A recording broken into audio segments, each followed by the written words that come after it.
ទំនុកចិត្តលើខ្លួនឯងពេលនេះកំពុងតែបាត់បង់ព្រោះទង្វើអូនប្រែប្លែករាល់ថ្ងៃឈឺក្បាលខ្លាំងព្រោះគិតមិនយល់ខ្ញុំធ្វើខុសអ្វីហេតុអ្វីទើបគេអស់ស្រឡាញ់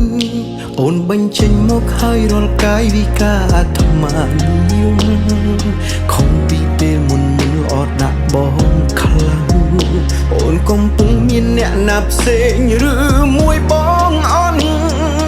ចង់សួរត្រង់តែខ្លាចបែកគ្នាក្តីស្រឡាញ់បងចំពោះអូនផ្ដាំពី0ទៅ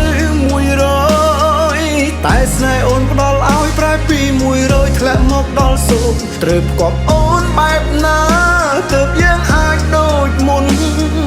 ពេលនេះក្បែរអូនសែនរងាឃើញទង្វើអូនប្រែប្លែកបងឆ្អែតបាយមិនបាច់ញ៉ាំព្រោះស្រឡាញ់អូនខ្លាំងទើបទ្រាំឈឺចាប់មិនចង់បែកគ្នាបាត់លំនឹងជីវិត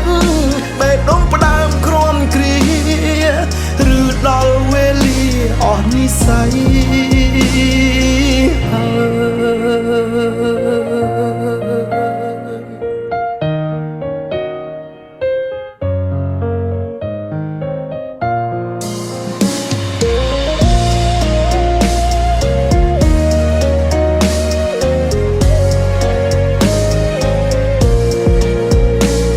បញ្ចេញមកហើយរាល់កាយវិការអាត្មានិយមខំពីពេលមុនល្អដាក់បងខ្លាំងអូនកំពុងមានអ្នកណាផ្សេងឬមួយបងអន់ចង់សួរត្រង់តែខ្លាចបែកគ្នាក្តីស្រឡាញ់បងចំពោះអូនផ្ដាំពី0ទៅ100តែស្នេហ៍អូនផ្ដល់ឲ្យប្រែពី100ធ្លាក់មកដល់0ត្រូវផ្គប់អូនបែបណាទើបយើងអាចដូចមុនពេលនេះក្បែរអូនសែនរងា